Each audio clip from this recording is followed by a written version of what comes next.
What happened to my scene? There it is. Hello, everybody. I was waiting for the auto switch scene thing to happen. Hello, welcome to this live stream. Today, I'm very excited because I have a very special guest, someone who uh, started the content creation journey, YouTube journey, shortly after I did. So both of us have been doing it for years.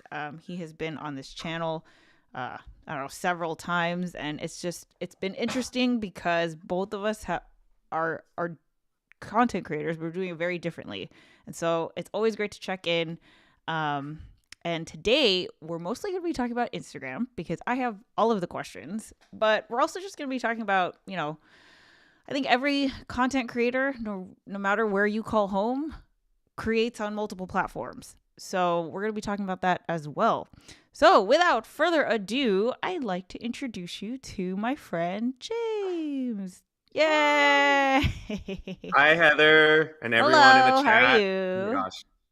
I'm good. I'm good. Thanks for having me. You know what? When you were doing your little intro, it kind of reminded me of like when you have like a talk show host and they're on multiple seasons and then they bring back like that celebrity friend every time. I'm not a celebrity, but I'm just saying, like that recurring guest. So I'm honored to be here. I'm super excited to talk about Instagram because I feel like that's not something we've ever really talked about on this Yeah, platform before, really, because we started more on YouTube. yeah. And I'll tell you the reason why I thought about it is because in the back of my head, I've had this like itch to do more content that's like for a local audience. And just from my perspective, I feel like Instagram is the better platform to do that. But I also want to confirm with you. No, that's So, exactly.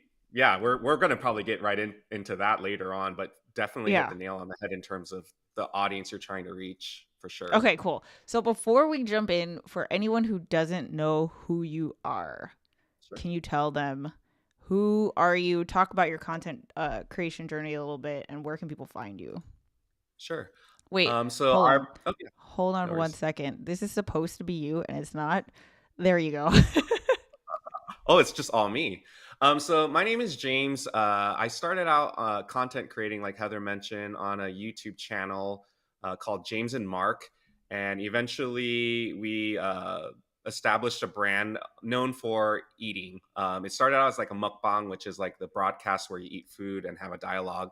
And over the years, it's evolved where we've started to do more let's go out and film ourselves when we're at a restaurant and filming little snippets here and there. So James and Mark on YouTube, James Van Lay on Instagram. We can get into how we need to rebrand that at some point, but essentially it's content that I do with my husband where we go out, try food, film our reaction, and then that's the content we're producing these days. So like I mentioned, we started out on YouTube, and then more recently, our Instagram has picked up quite a bit. More so because we've been focusing more here local in Orange County, which is in Southern California. So that's kind of been our journey these days. So yeah, as Heather's pulling this up, a lot of these are lots of spots here in Southern California. We've been trying to do more Orange County because that's where we got more traction. And then more recently, we've been peppering in a little bit more. Here's what we're cooking at home, or here's a fun recipe, or here's like a 20-second hack that you should know about. Sometimes they go well, sometimes they don't. But yeah, that's pretty much our content these days is just food and how we interact with food and how it percolates in all aspects of our life. Yeah. Can I play one of these? Yeah, sure. This one You know says, what? That one's a good one. Yeah. okay, cool. Let's play this one. We need to tell you about this new Korean restaurant, and word is getting out about it quick. We're at Dawa Kitchen in Garden Grove serving up delicious Korean food. We started off with our beef belly stone pot. Each bite kept layering on flavor after flavor. The garlic suyuk is a 10-hour sous vide pork belly in a beef bone broth, and it was amazingly succulent and melted in our mouths. The army ramen definitely warmed the soul, and the portion size is perfect for 2 people. But the buzz around this place is definitely the pork katsu. I mean, look at how Wow, look at massive that this thing. thing is. I'd even trim it. Perfectly crispy, it's the best bite once you dip it into the perfectly seasoned curry. Follow for more. We need to tell you about Boom. Yep. That's awesome. So, okay, you've always been food focused. And like you said, we start on YouTube and we've gone all kinds of ways and tried all kinds of content. Mhm. when it comes to Instagram, I want to get into the nitty gritty because I feel like short form vertical is so different from just it's different for me. It's different from, I think in the grand scheme of content creation, which isn't that long, but I still think it's pretty new. Yeah. I think it's still like figuring itself out. I also have never downloaded TikTok, so like maybe this is different for you. So I don't I'm like aware that maybe I'm not in the know when it comes to, the trends and stuff. But I want to ask you, like, how much how different is it to create like long form versus short form? Do you find it harder? Do you find it easier? Does it take the same amount of work even though it's significantly shorter? Things like that. Yeah. Definitely different. I think the best analogy I can use, I don't know if you've ever driven like a Tesla, but like when you drive a normal car and then you start driving a Tesla, it's like you're still getting to your destination, but the way that you go about it is totally different. I think starting out on YouTube and creating long form content, it was a great way to build like the fundamentals on like storytelling, but then at the same time it's like editing a 20-minute video is drastically different than editing like that video was a 30-second video. And I can tell you, like, to do a 20-minute vlog mukbang video, that probably took me 3 hours over the course of 2 to 3 days. Doing short form content, doing the shoot is pretty quick because I do everything on my phone. We So bring you a little light, if that, Okay. and getting the content is really quick. And then in terms of editing, like I can edit the video on our car ride home. Oh Um, I wow. might need Okay. to I might need to like hop on a computer to do like the voiceover, but everything is on the phone, and which has changed my workflow dramatically. I think at a certain point with YouTube, when I was kind of ending my long form type of content, it was because I felt like it was taking me forever to just Yeah. put out a video, right? And I'm sure you can attest to that. It's difficult, it's challenging, Yeah. and I think it was just this style of video. Even though I wasn't a fan of it, I remember I was very resistant to like the vertical whatever. I did not like it, and then I felt like, okay, well, I'm seeing a lot of my peers and other content creators like embracing it. And I was like, well, let me see if I can do it, and it ended up being more conducive to like the way we wanted to integrate like content creation with our ongoing lifestyle. I remember times when Right. we would film at a restaurant, you have to call the owner, you have to bring in your big lights, you have to mic up, you have to bring your tripod with your camera, and you still deliver a great content. But I just remember feeling like, oh, it took away the fun and joy of Yeah. eating, right? And Yeah. so when I realized, hey, I can still produce the content I want but in a less invasive manner, I started feeling like, wow, like there's a lot of opportunity for me to still deliver value but not feel like it's taking over like all of our meals, right? Yeah, So sure. that was like the main catalyst for me to like kind of transition over. And once we started seeing more traction with it, it started getting like really exciting to figure out, well, how am I gonna keep someone watching for 20 seconds, whereas before the whole goal was how do I get them to watch a whole 20-minute video? Those are two very different Yeah. challenges at hand, right? Like there's different strategies and techniques. In that video that you just were able to show, me and Mark, we sit down and we have to go through like, what are we going to show in that first 2 seconds? Because if we don't get them in those first 2 seconds, they're going to swipe. And for us, it was like, oh, it's easy. You just show them the largest slab of meat known to man and me biting it. And then, there's other tricks like at the very end of the video, it looped again so people don't realize, hey, they're listening to it again and Yeah, you're going to it get more started watch over. time. Exactly. So there's a lot of those things where I felt like I had to relearn it, Yeah. because long form taught me certain things, and then now transitioning to um, this environment like with the shorter content, it's given me another set of skills. To be honest, like right now, I'm trying to edit my vlog when we went to South Africa. I went last July. It's now almost March. And I've only released one vlog from that because I have all these like great vistas and animals and all these shots and little anecdotes and all that, and it's just taking me forever to edit. And so that's why Sure. I think I've also kind of moved away from that because it just wasn't working for me right now. Yeah. So, okay, let me so say you're going to a restaurant tomorrow. How much prep are you doing? Usually what we'll do is we'll at least check out their Instagram to see what other To people have order? filmed because we don't want to be just like a carbon copy of what's being featured. So we'll probably like about 30 minutes of research just to understand like what food is available there. And then as far as like the actual filming, that takes about an hour. So most cases, yeah, our food is probably not as hot as it should be because we're like getting all the shots, we're taking pictures for the cover Sure. photo, we're doing all the different shots, like eating, and then presenting the food. So that's probably like another hour. And then, yeah, for editing, probably an hour and a half to two. So each of those shorts probably take around 3 hours total. Whereas long form content, I'd say 6 to 9 hours probably. Yeah. So, do you have the voiceover in your head, or like do you storyboard before you go? Do you know, like, I mean, I think because you've done it like Mhm. so much, I don't want to say it's like a template, but it's like there is almost a template because you're going to a different restaurant and you kind of have that same, like, you know, show this shot, right? Or not. Is it different for every Yeah, place, or, I'd say you for know? like 90% of the time, we just know going in, like once we have that dialogue with the restaurant and like what we're featuring, we kind of determine the hook as we experience it. Because sometimes the hook's not immediately clear. In the example of the big piece of meat, we knew that going in, but later on it might change to something else after we realize, oh, this is very interesting. We need to talk about this. So I have a video coming out today actually.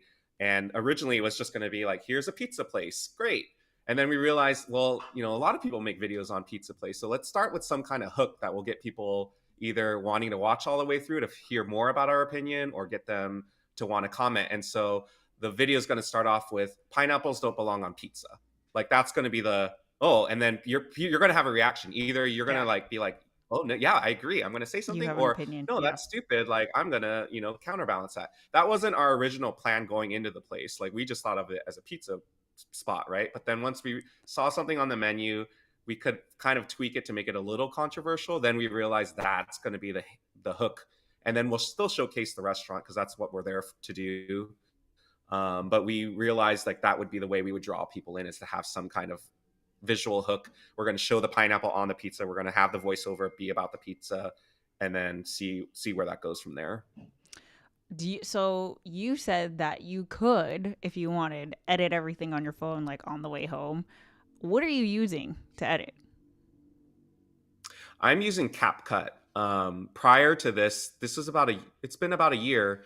I was actually on a trip with a bunch of content creators at like on a Disney cruise, and I was like looking at all of them, and they were all pushing out content as we were on the boat, right? And I was like waiting to get all of it, and then I was going to go home and put it on Premiere Pro, and then use my dabbing sound and like do all that, and then I realized, oh gosh, like I guess I was relatively speaking, I was the older one in the group. So I was like, well, I can kind of hang with these like 20-year-olds doing the other stuff. So that's when I started learning how to do it. So I remember being like getting motion sickness in my bed as I was editing the first video. And I was like, I have to learn it because it's the same thing that you taught me when we made our first YouTube video. I was like, I don't like this. I don't like being on camera. I Right. don't like my voice. But I had to keep doing it. And then once I realized that there was a rhythm and there was like a science behind it, and I knew what worked, what didn't work, it made it more fun. And then, yeah, it's been just very convenient for me to just be able to edit when I have a lot of downtime. Like, I edited a bunch of videos on our way to South Africa last year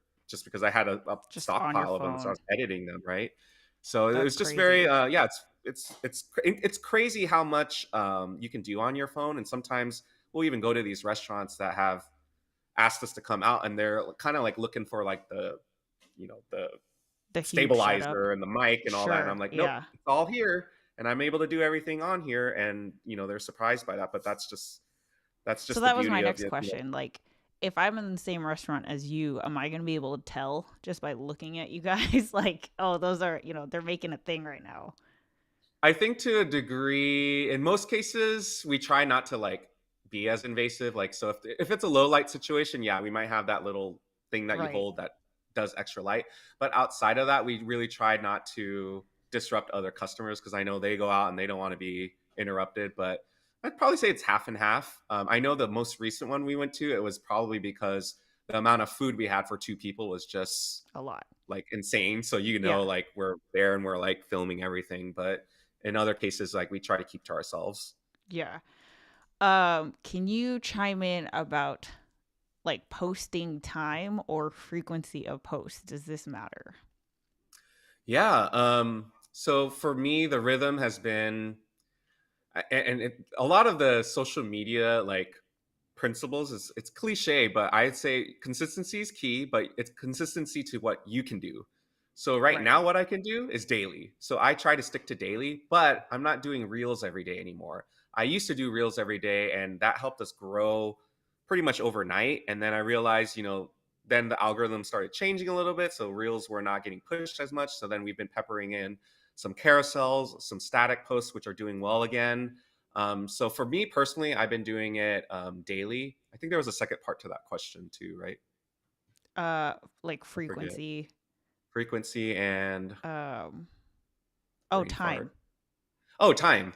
For me, I like to post pretty much right after work. So if, today I'm planning to post like around 5 or 6 because the majority of people on Instagram, when I look at my analytics, they're all Pacific time. We have a handful of people that are Eastern time, but I still want to capture them in that first hour of the video because, again, I have that feeling of if the video does well in the first hour, just like It'll help. YouTube, it gets pushed out more. It helps Sure. more, right? So I'm trying to maximize it. I'm not posting at 2 in the morning, but I'll post at 6 o'clock because I know people are getting off work. They're probably scrolling through their phone before dinner, or they're trying to look at like places to eat for dinner, which we've been able to recommend spots, and then we're still capturing Eastern time folks that might follow us as well. So our sweet spot has been around like 6 o'clock, 6:30 Okay.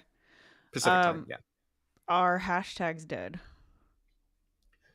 To me, no. If anything, we took over a hashtag called OC Restaurants. Oh, wow. So That's if a you big one. click on, yeah, you would think so, right? And then when we click on it, it's weird, but it's just mine and Mark's face, like the Oh, first 9 wow. or How 10. funny. And we started like we kind of got on it a little bit earlier than when it started picking up traction. So I think when we first started using that hashtag, it was around like the way they categorized it back then, like 30,000 uses, and now it's up to 60,000. But I think because we've used it, and I don't know if they've known that we actually are recommending OC restaurants. We're not just tacking OC restaurants and we go somewhere else. It's actually matching the content. We Sure. feel like it's helped like boosting every time we post because we're usually prominently featured on there. Yeah. So you still use hashtags. I saw a thing that Very was like much no one so, uses yeah. hashtags anymore.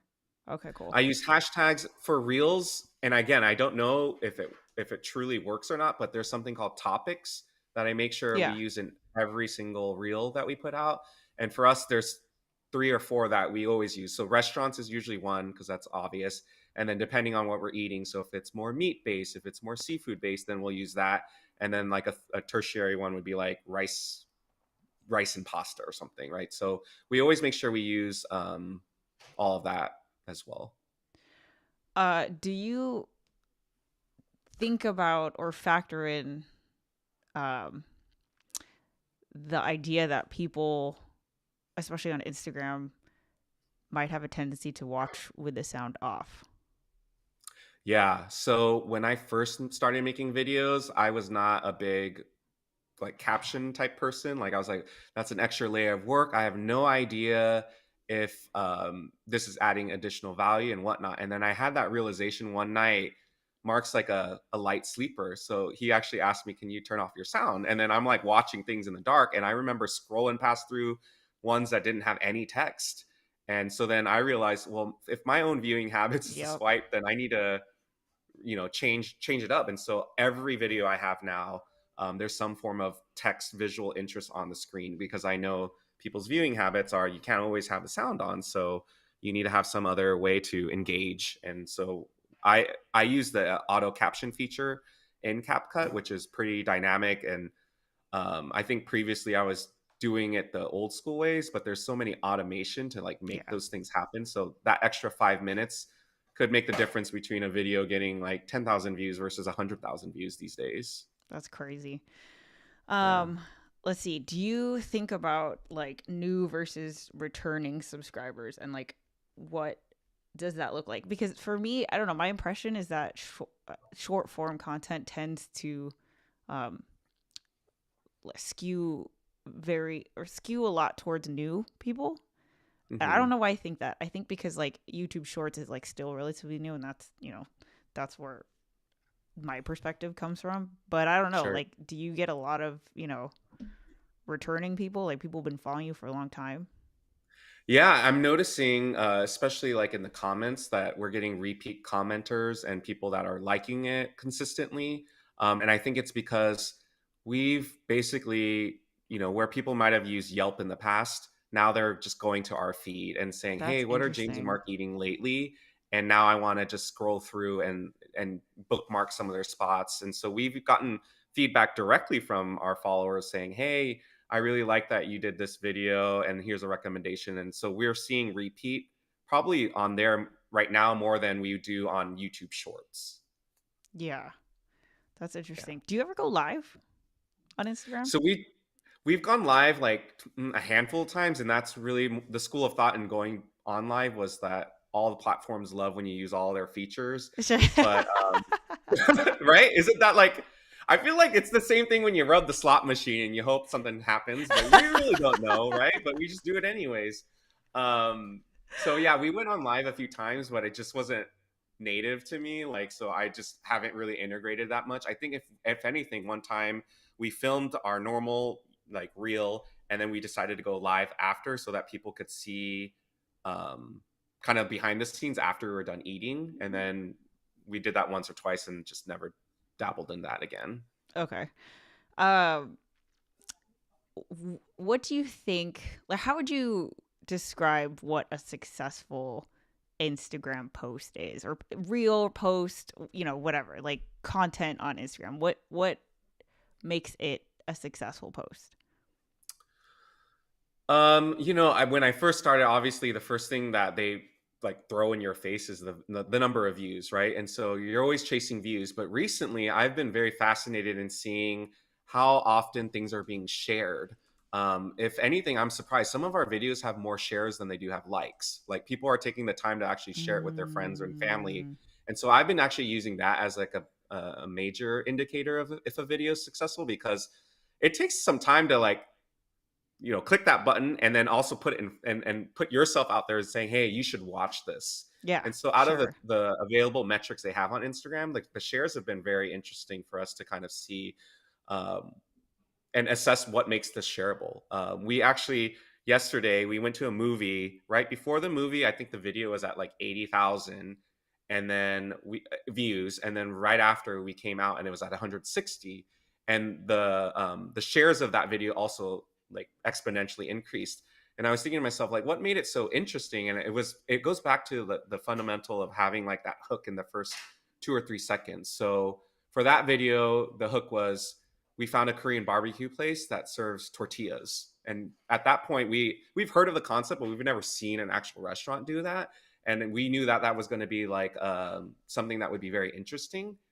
So we made that the hook, and then sure enough, it didn't go crazy like the first probably week or two. And what I've really liked about Reels is before I felt like Reels was okay, you have this lifespan and then it's done.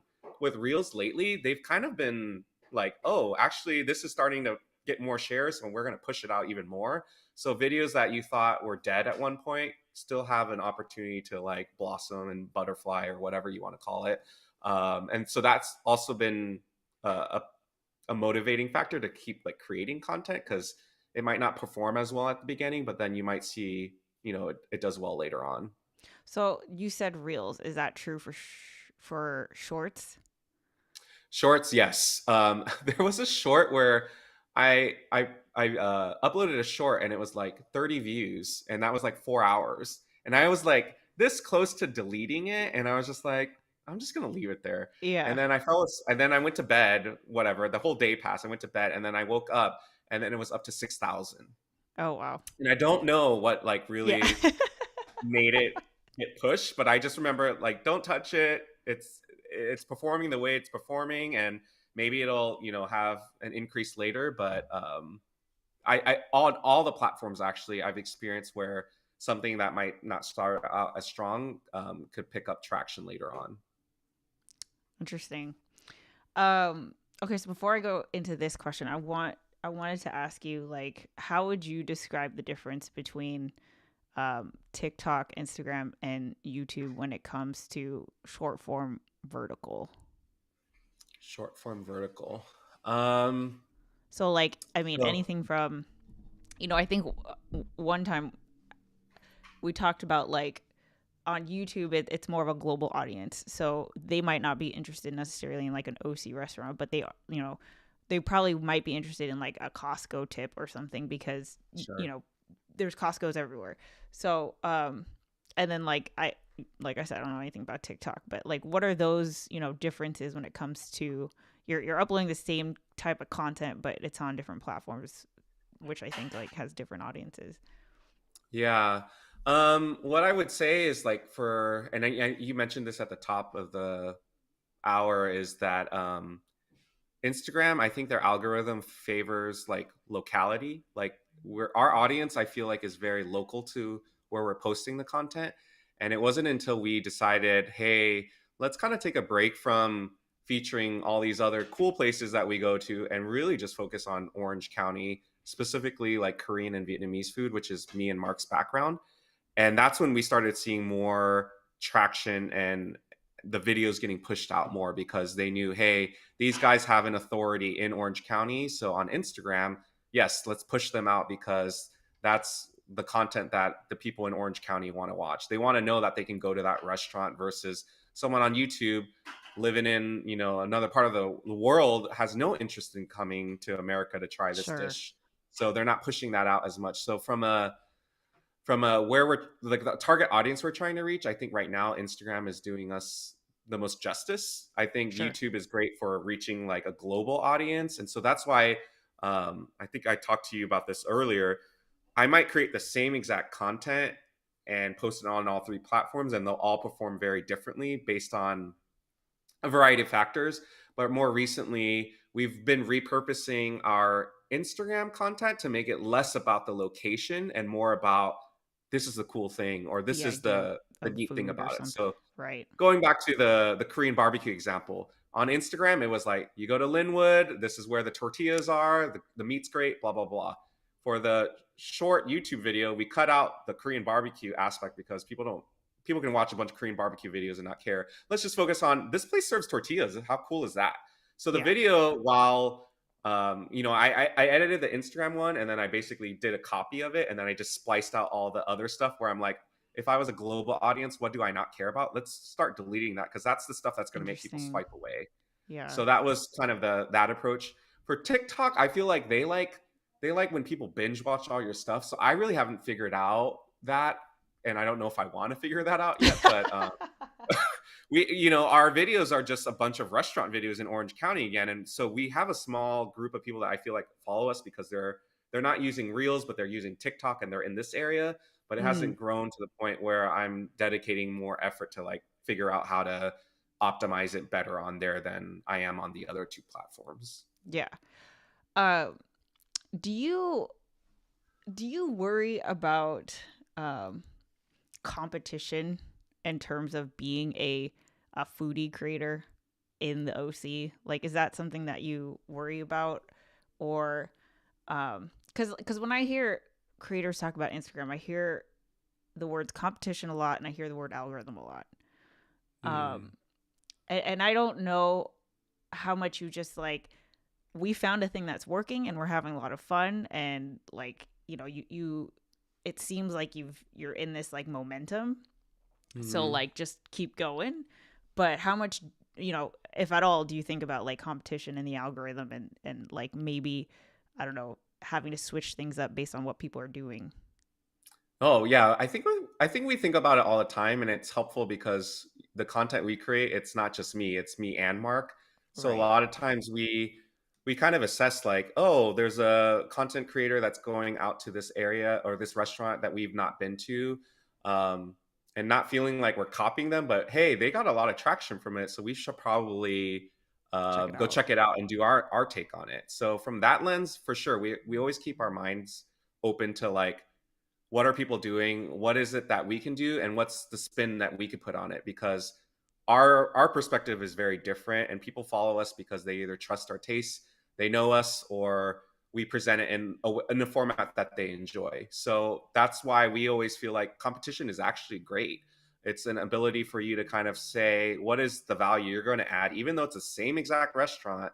How are you going to spin it in a way where someone's going to watch your video over someone else's? And hopefully, that same person will watch all the videos. That's Right. great. That's great for the business. That's great for all the content creators. But we don't ever feel like, oh, They're we shouldn't taking be doing it away. because yeah, we're taking it away from someone.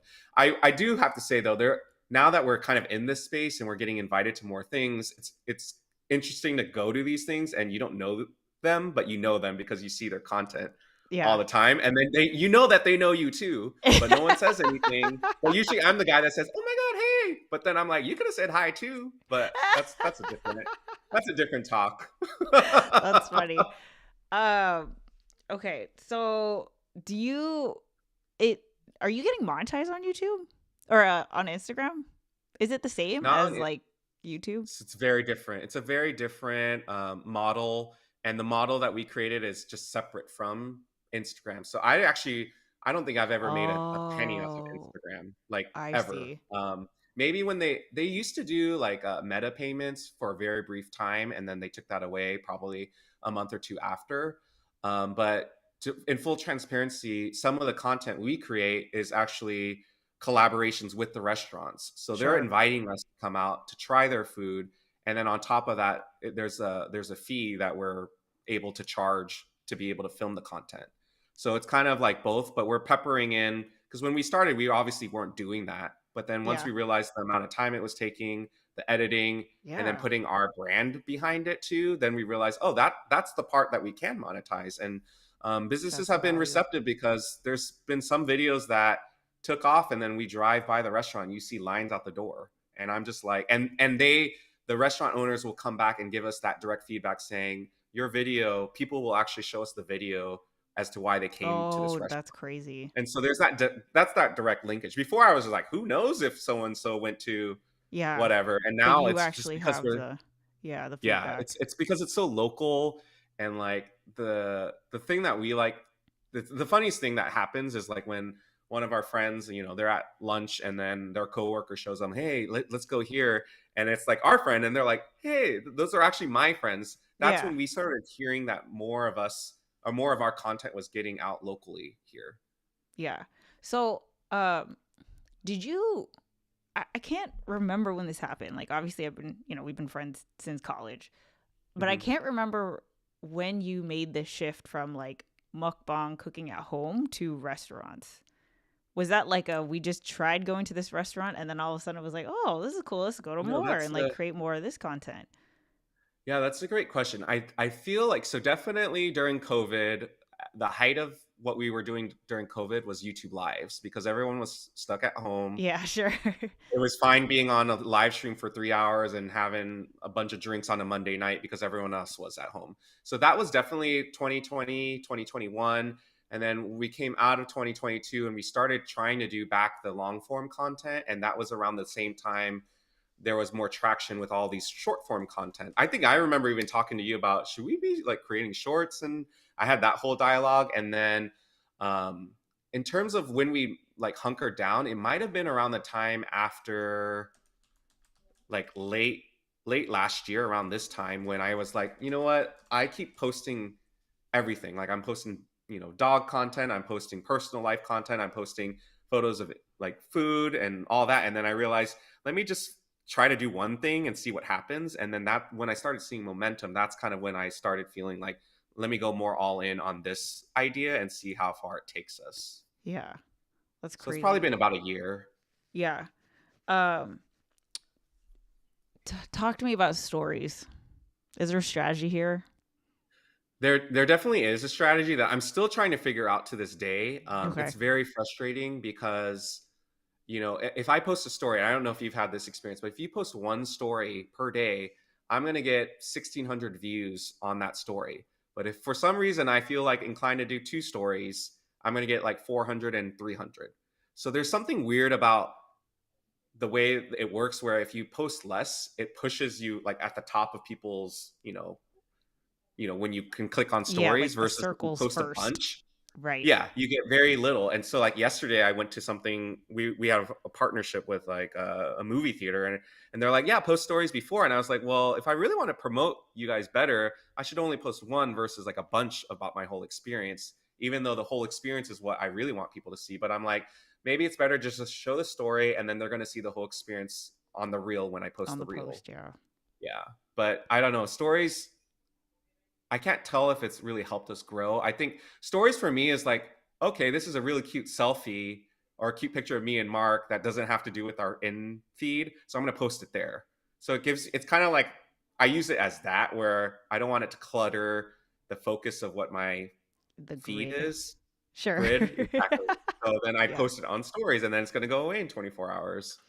So that's how I've been using it more. I've also, the other strategy is I never just do just a story. I always do a story that has some kind of call to action. So Yep, I don't you're know if you've so good noticed, at but that, man. I always do a poll. Even if the poll is stupid, I'll be like, it could be a yes or no Something to question. interact And with. it's better than if I don't do anything. And I've noticed like the difference between having something there or not.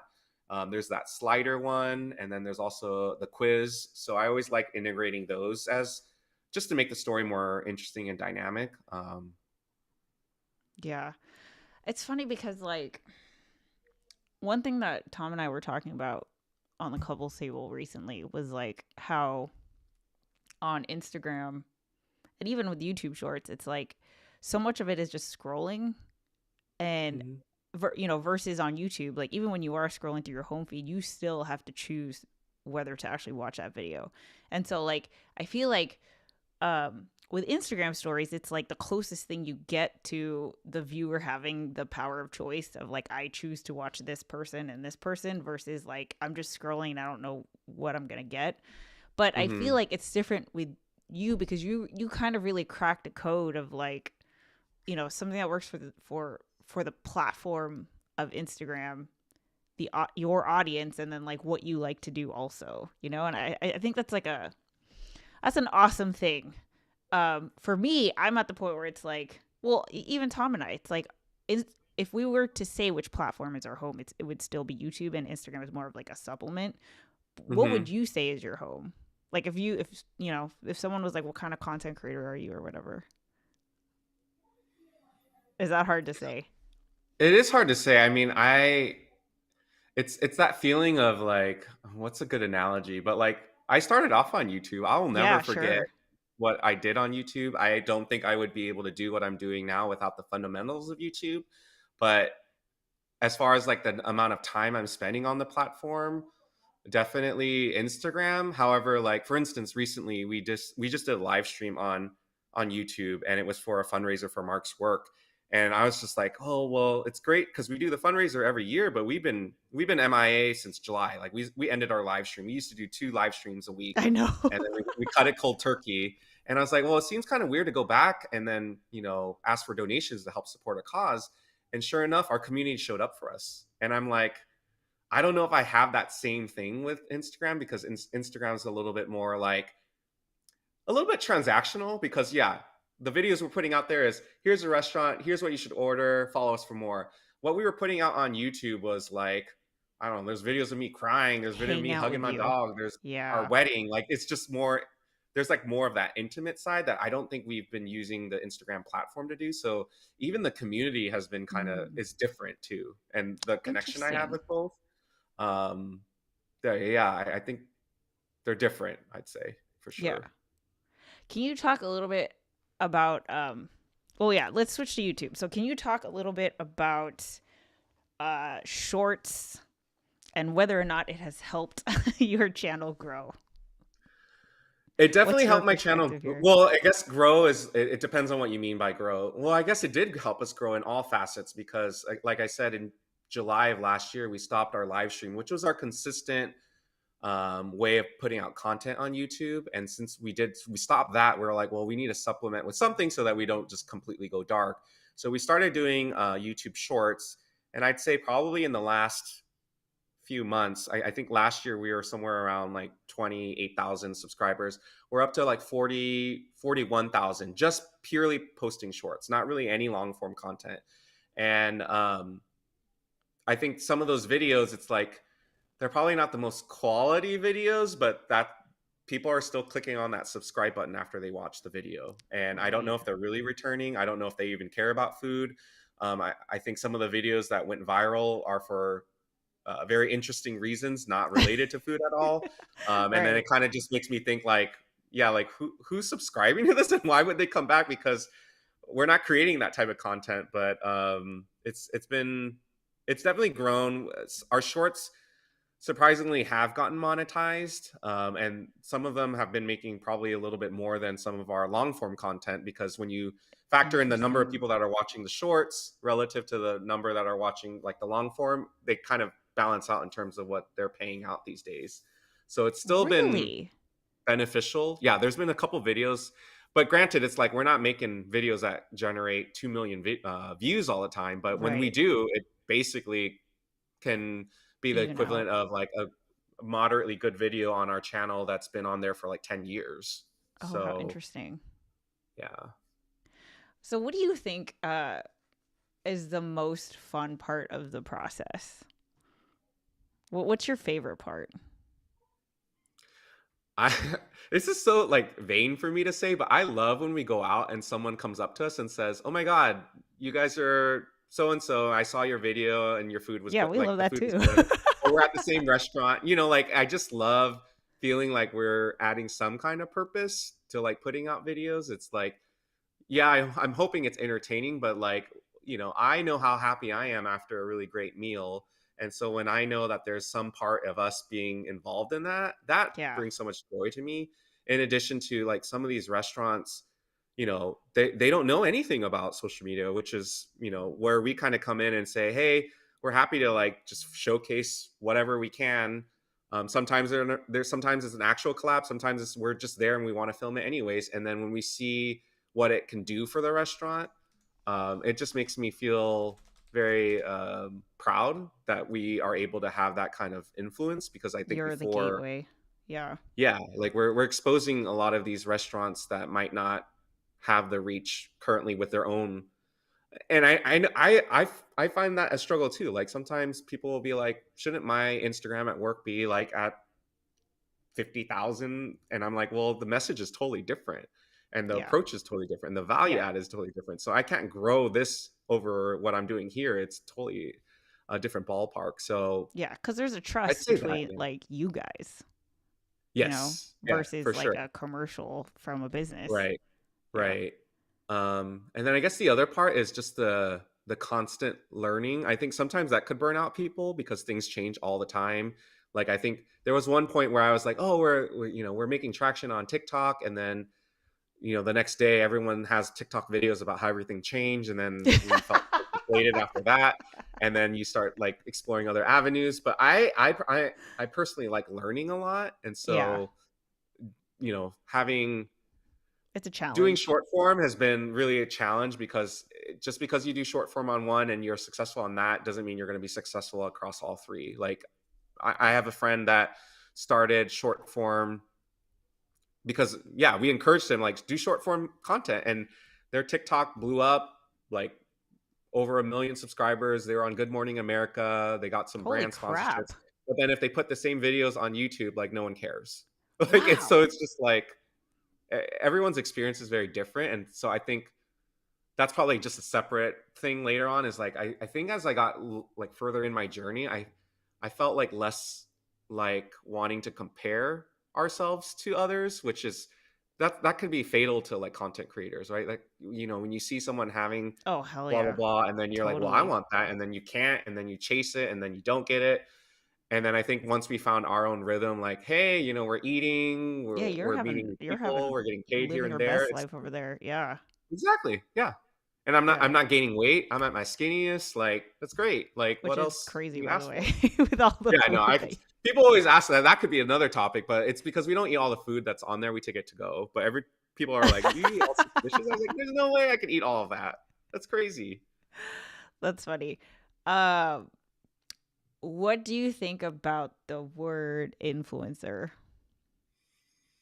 Oh gosh, I feel like How do you introduce yourself when someone's like, "What do you do?" That's a great question. I usually say I usually say this. Yeah, I guess I don't say I'm an influencer. I say, oh, I make Instagram videos or I make content. I'm a content creator. Probably content creator is probably what I use more than influencer. Because I think when you say influencer, that almost implies that your content actually influences people to like do whatever. And I'm like, I don't have like clear metrics. I have like anecdotes here and there, but I ain't going around saying like everyone's eating at that restaurant because of me. But I know I could say I'm a content creator because there's no argument on that. Like I'm creating content. So that's Yeah. why I probably like I say that more than anything. But I think overall, these days there's like a negative connotation about it, which I think isn't justified, but I think a lot of times that comes from a place of just not being a content creator yourself. Like you have this imagery of what you think an influence could be, someone that's demanding, pushy, inconsiderate of people's space, wanting to get Narcissistic, a shot, vain. everything like Yeah. that. So innately that's going to, leave a sour taste in people's mouths, but that's probably also why I don't call myself influencer, because I know how people are receptive to that word. Yeah. Yeah, it would be associated. Um, Yeah. sorry, I'm jumping all over the place here. Do you No, I notify love it. every restaurant before you go there? No, we don't. Um, Because sometimes Actually, you're yeah, just we like, don't. hey, I want Unless, to go over there, and you just go. yeah, because the way we film is very not like it's not a spectacle. So we're not really doing anything where People might like not be back in able the to YouTube tell. days, for sure. Back in the like, you bring in your tripod, your Yeah. box lights, everything. Yeah, we would definitely get the permission. But now it's like I am no different than the other person over there, Yeah. like taking pictures of their food. I'm just a little bit more movement. I don't do my voiceovers there, so it's not that disruptive. I'm not standing on chairs unless I'm working with a client, so it's like I'm very respectful about that because I just know we've actually gotten mad dogged at a couple people for like just doing our filming, and we weren't even doing anything. But I think it goes back to like what their perception of influencers were, and then Mark almost got into it with them. I was like, oh yeah, let's get into it, and then let me film that, and that might be that'll be a story. um, so I think like one of this is like a tale as old as time for YouTube creators, but it's like people will start out, say doing product reviews. So here's like, here's this iPhone, it's super cool, and then all of a sudden you find yourself like this is the only thing that you can do now is like review the next iPhone, and then like then you start to get sponsorship. So like brands will pay you like review my thing, and then all of a sudden it's just like not fun anymore. Which is why I Yeah. asked you like, is there a difference between a restaurant actually reaching out to you to invite you over and create content versus like I just feel like eating here and I don't care who if we give them notification or not, like we want to go there. Mm. Are there ever times where you go to a restaurant and you don't make any content, like or is it a missed opportunity to not? Yeah, that's a great question. So I feel like when we have an arrangement, obviously we want to make sure we put our best foot forward for the client to capture their restaurant in the best way possible. We still hold ourselves to that standard when we are choosing optionally to go somewhere and film. And I guess there's just less pressure because they don't know why we're there. So I think uh, naturally you're like, well, if they don't know we're there to film, then there's like less pressure to be like There's no perfect about it. expectation. Yeah. So exactly. So that's pretty much the key difference. We do try to, yeah, I guess, admittedly, it's been rare to have a meal where there isn't some form of like what content am I going to create out of this experience, because I think of it as when we eat, that's one form of content and I might not use it right away, I'm going to use it later on, and I can think clearly. There's three things in my current gallery where those were not planned, but I'm like, well, when am I going to be in Beverly Hills to eat at this restaurant again? I'm Right. not, so I need to film it while I'm there. But we've we've done it in such a way, and I always do a pulse check with Mark too, just to make sure where For it sure. doesn't feel like it's overtaking just the meal itself. Just Like we've yeah. gotten it down to that point, whereas before it was too much, and then you just felt like that meal didn't even count as a meal because you were just stressed the entire time. Yeah. So um, but I get what you're saying in terms of like, I was worried about feeling like now all we're known for is food. And that's why I've taken liberty to, yes, 90% of our content is about food, but peppered in some other fun videos. I don't know if you were able to see some, but like Lunar New Year. I don't ever get to celebrate Lunar New Year in Yeah. a public format. And I was like, well, this year I can actually kind of do it because I have like a larger audience and not care about how the videos did. And then when I looked at how the videos did, they were performing on par with some of the food ones. And then I started thinking to myself, it's great because I think one thing we want to acknowledge is yes, we're focused on food, but I think even a conversation I've had with you, Heather, was just like James and Mark is a brand.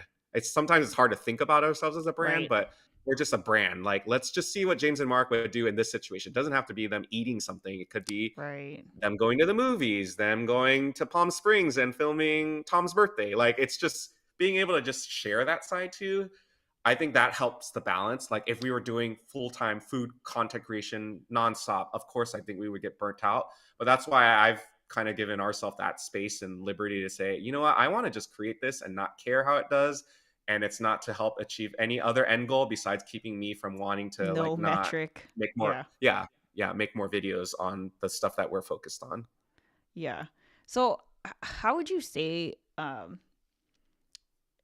how would you say that you like do you still experiment? How often do you experiment? Do you like I think I've heard Tom say um this for sure can't go on the main channel. I have my second channel and that, I he says this all the time. I don't care about that Yeah. channel and not in terms of like, obviously like what goes on it and the people who are watching, but like there's just zero care in terms of growth metrics, blah blah blah.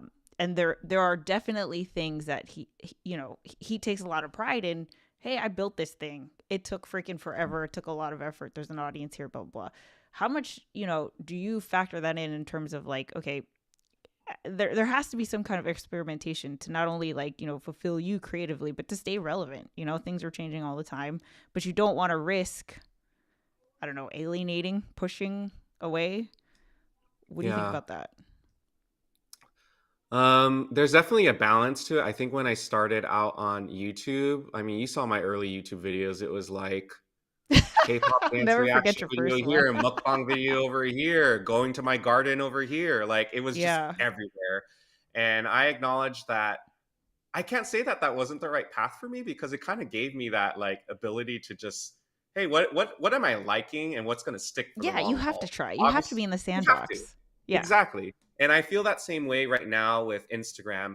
We we started building a presence. So yeah, I started posting less about my personal stuff because what value are people going to get by knowing I got a promotion? Who cares? Go Sure, on yeah. LinkedIn, do that, like whatever. But once I started feeling like, okay, let me share more about the food, and then yeah, that's the brand that we're building. And then now I feel like I'm getting permission to share Mm. some other like aspects of my life where um I'm not shying away from I'm not second guessing myself like should I post this video about Mark Oh, bringing a bag of okay. rice into the Yeah. house? Like it's more like no, this is like another side that we want people to learn more about. And it actually brings back like this other like scare not scary but like I had to take a moment back where we were doing food content, and then last June we were in a OC Pride parade. So me and Mark posted a photo of us in our gay pride shirts, all that, and then we started getting a bunch of unfollows.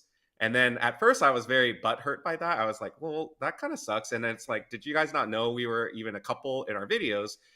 We didn't make that very clear in our videos, right? But then it also made me feel like, well, I'm actually still attracting the audience that I want watching us. Like, I don't want you to benefit If from knowing you're what not restaurants cool I with like this, if you then don't like leave. Yeah. me as a human being, right? Like, screw you. Yeah. You go eat somewhere crappy with a 2-star rating on Yelp, whatever.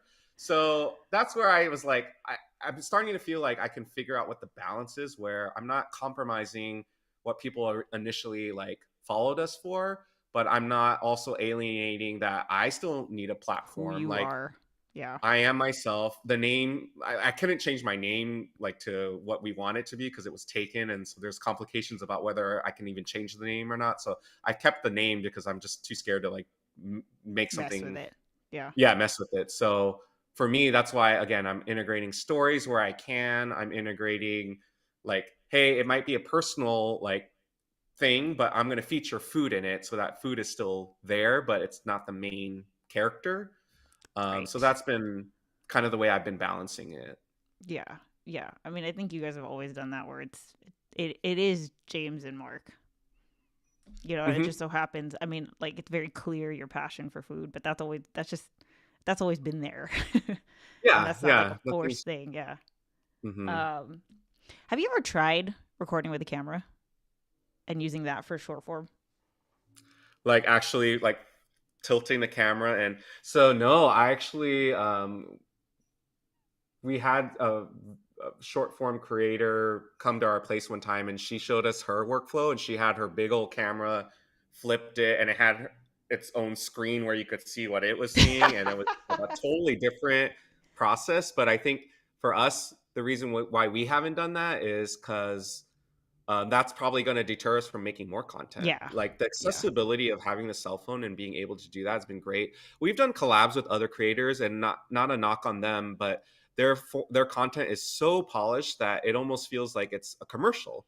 And we've gotten feedback from other content creators that when they upgraded their camera and they stopped using their phone, that they started getting comments from their followers saying, "Oh, this looks too overproduced. Like I preferred the like shaky wobbly hands and maybe a occasional finger slip on the camera lens here and there." So when I heard that feedback, I was like, well, that's kind of where that's what I pride myself in, is like we want to present ourselves as being real, and this is our true experience and not being overproduced about it. And so that's probably why we haven't done the what the vertical. And then the vertical, then I would have to import it to my phone and then upload. Then I was like, that's an extra step. Like I'm barely doing it as it is. So anything that makes it more difficult, anyone that's watching and thinking about content creating, like make it the easiest way possible to start out with, and then obviously add layers till you hit Sure. your maximum, and then that'll keep you consistent. But if you make it like so daunting and so stressful, and there's a whole that's where I feel like I stopped making videos for a while. Yeah.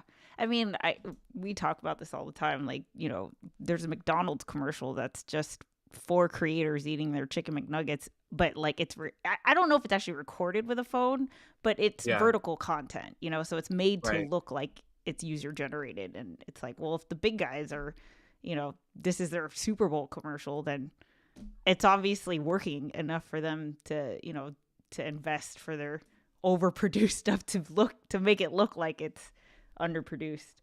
Yeah. Well, I can't believe we're at the top of the hour. That's crazy. That hour went by like faster than any hour I've ever experienced. Like I just didn't realize how exciting this topic could potentially be. But it's always motivating to talk to like a fellow creator, and especially someone that I credit to like us getting started and like being experimental with all of this. So I mean, I'm always happy to be able to pop on Yeah, and just kind of share thanks. where we're at.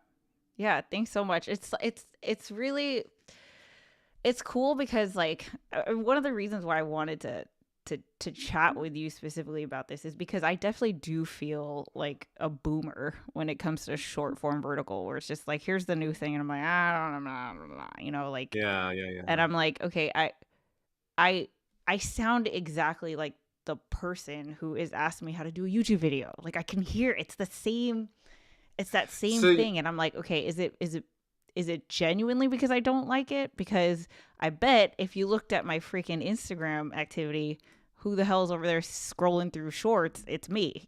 So it's like obviously I enjoy it as a viewer, um, and I just I think I need like I think I needed us to switch. It's like, hey, mm, James, check out the world of YouTube.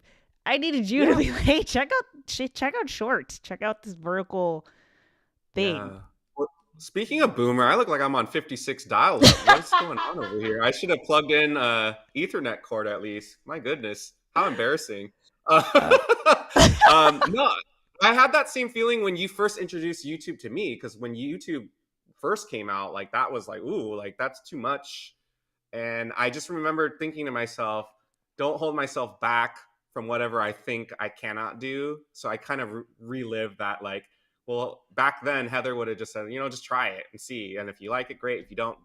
So this is my advice. The advice you gave me, I'm echoing it back to you right now. Like, there's not a reason to not do it. I think it's good. You might walk away learning something that you're not necessarily going to use the platform, but it might be something thought provoking for something else that you're doing. But I Yeah. think it's just, it's helpful, and I think because we're going to hang out soon, maybe you kind of see some of the behind the scenes, and maybe that could be the Oh hell yeah! catalyst I'm of gonna like, do a you vlog know. on your process. Well, I cause don't know. like I'm gonna need a stabilizer like, because of where we're going, but I know. yeah, we'll see. This should be fun content. Yeah, like what I want to do is like kind of a version of what you guys do, but like there isn't one there isn't even one person who is like a Coachella Valley like local creator in terms of showcasing the businesses. And Mm. I feel like I do that unstrategically. And I was like, you know what? There like I'll post about a restaurant and then I'll see my friends and they'll be at that restaurant like the next week or two, you know? So I'm like, it's Sure. already happening. And I'm Yeah. just curious of, what if I put a little bit more effort here? And then, me, I've always been a small business advocate and I Mm-hmm. feel like I have the skill set. So like, why not try? It's Mm-hmm. funny that there isn't all the people that are making content about the experiences here and the restaurants here are just the businesses themselves, which is, it's only going But to go so far.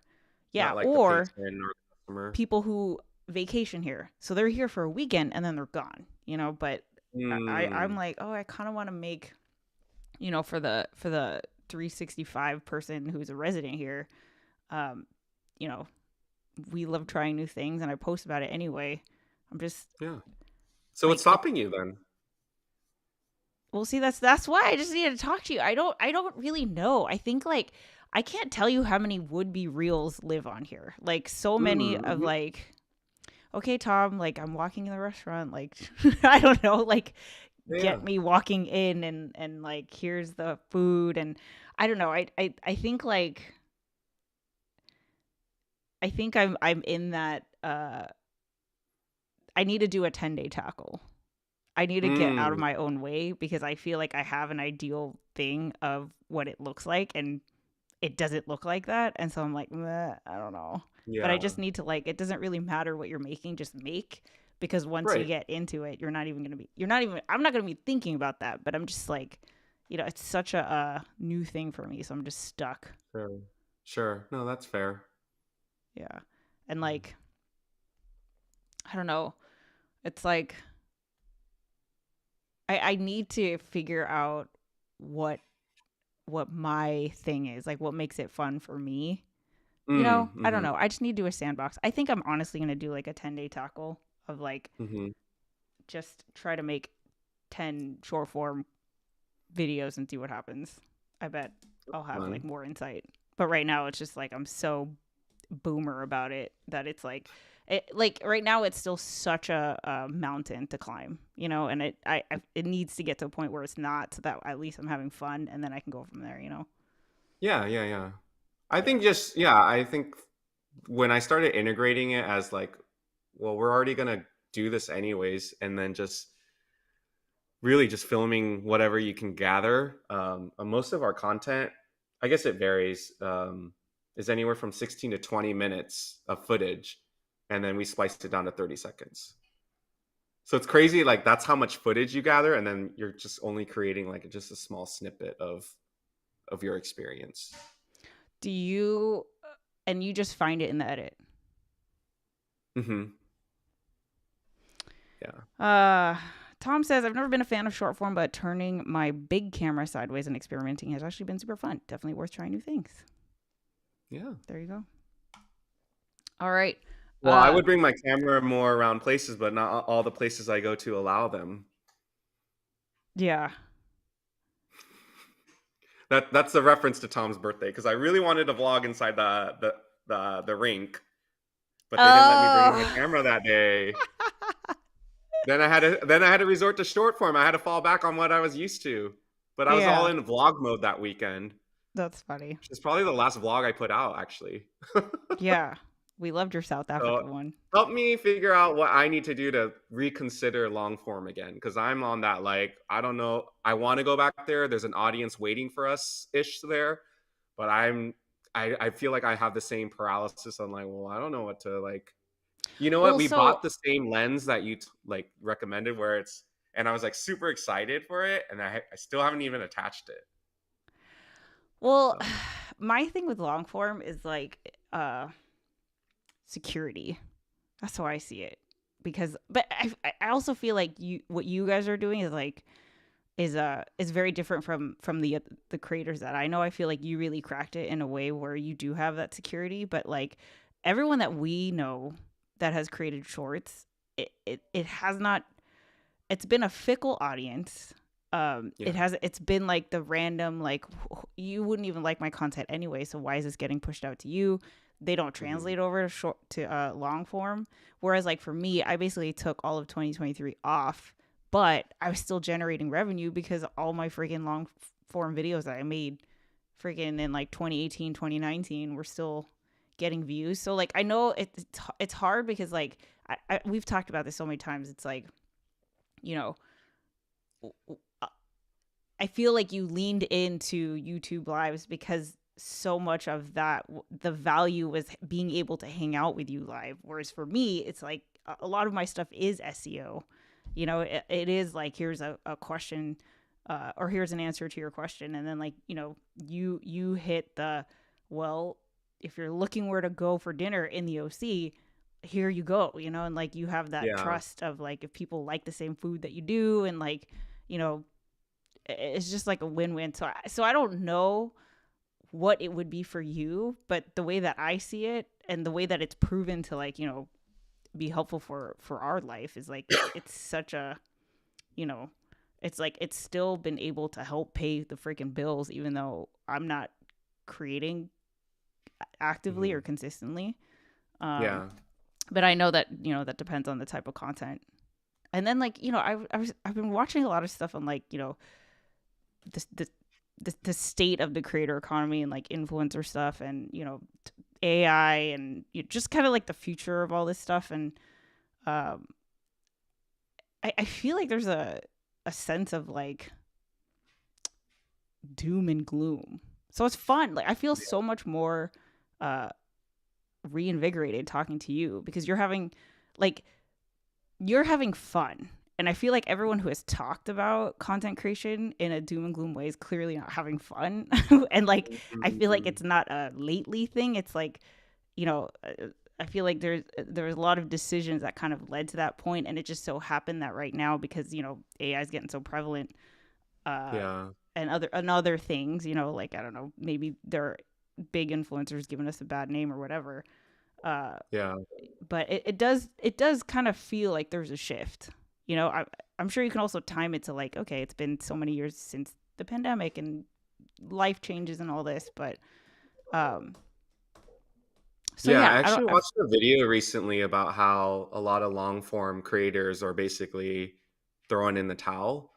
I forgot what the Yeah, main, I just saw the thumbnail and then I thought about it. I was like, well, why is that? Why is that? And then I started reflecting on my own experience and I was like, well, we're one of those that basically abandoned right. um, that form of content. And it goes back to like, well, what was it? And I think a lot of it was just what was going on in our lives and what we could actually commit to. Because I didn't like that feeling of like starting up the long form and then see you in the next video and then the next video is like 8 months later.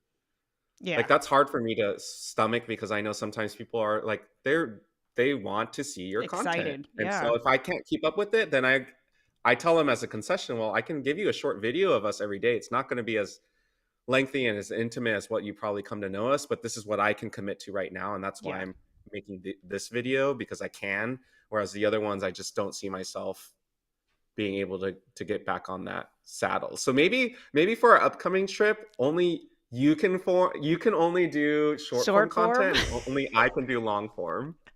And it's the same experience, but then obviously the story would be totally different the way the format would be. That might be a fun experiment.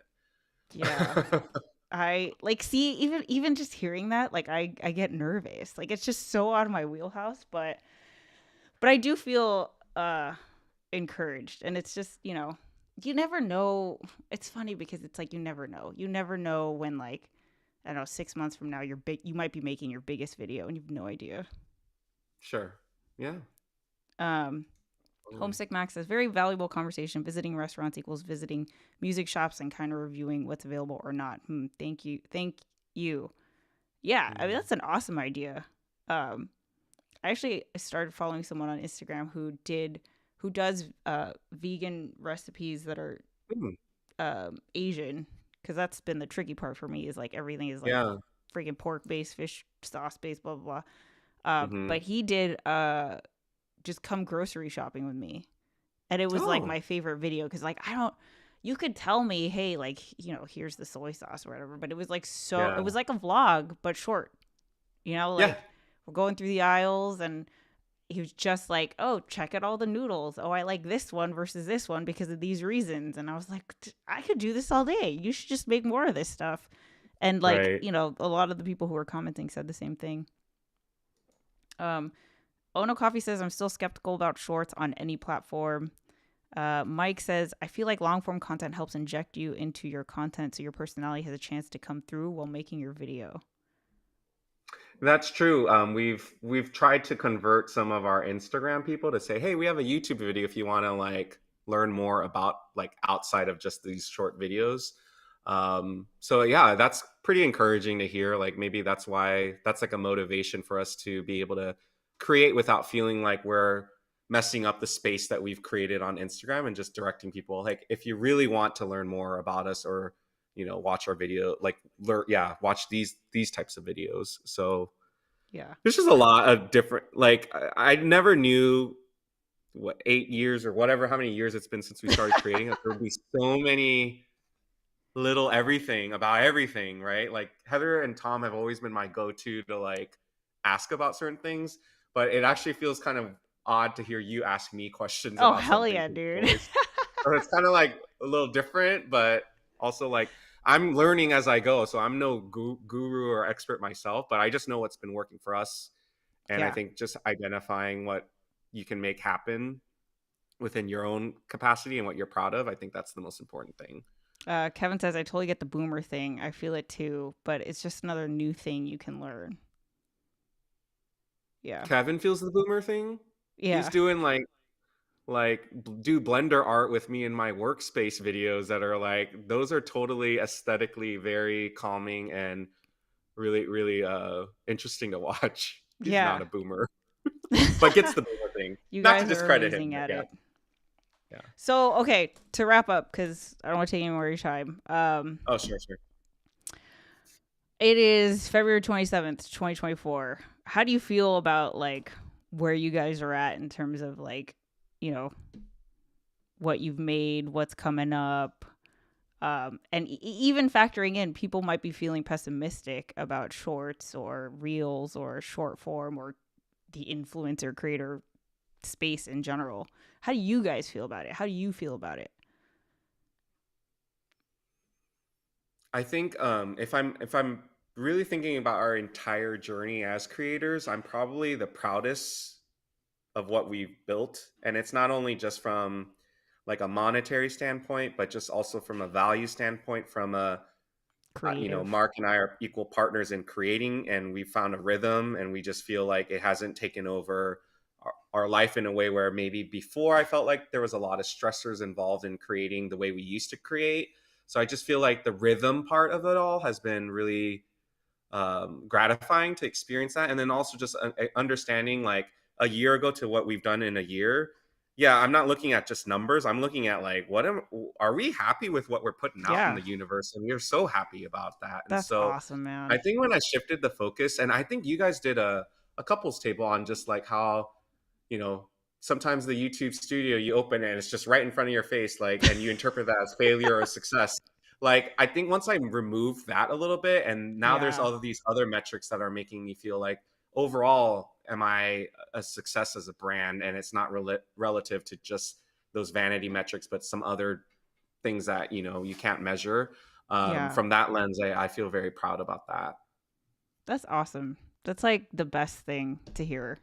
Or And just like even how getting to else would come you be on able to here do and this? like, yeah, for sure. Yeah. And I think just it's an honor to just come out here and just be even asked to like answer some of these questions where a year ago I was asking someone else about these very same things. Like I was in a group where I was like 8 weeks learning from like influencers that had 1 million, and it made me realize like the 1 million subscriber person has just as much value as the 22,000 person. We all have a perspective. We all have a way to share our story, create more, do all that Heather preaches all the time. Um, so I'm just, yeah, I'm just happy that I even get to do this. Like I never thought I would be able to do this I to begin freaking with. love So that, it's man. really great to do that. I'm not happy that I look like Zordon from Power Rangers though. Like, I've been I don't think this is on brand, Heather. I'm Well, so I was like, sorry. I Like don't know if this it's is me because our internet is like crappy, but I think no, you've been I, crystal clear the whole yeah. time. I look like I'm about to like get like sucked up into that little pipe that he lives in or whatever. Um Okay, I have a last question. I promise this will be the last. But for okay, yeah. anyone No, who's trying to, get into short form, like what would be your tips there? For someone who wants to start today, or someone who's like me, who's like, okay, I'm gonna do this. Like you've convinced me. What should I keep in mind?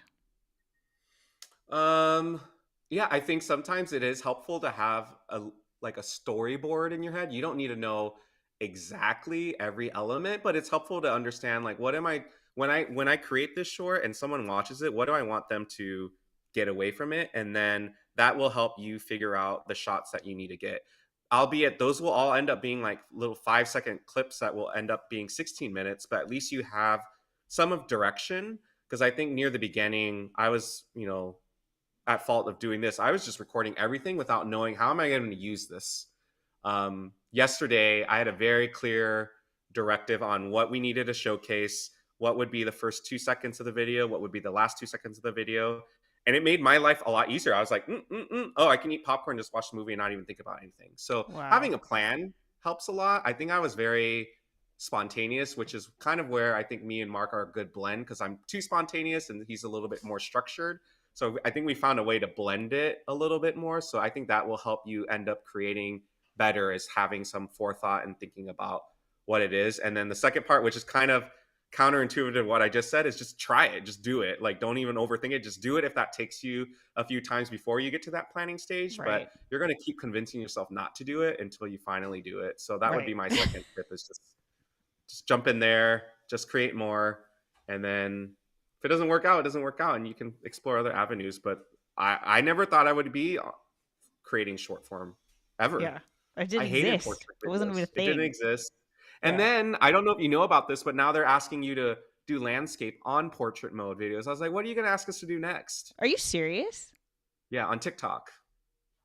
So they're trying to get people to do that, and the theory is they're going to try to put ads in the black spots.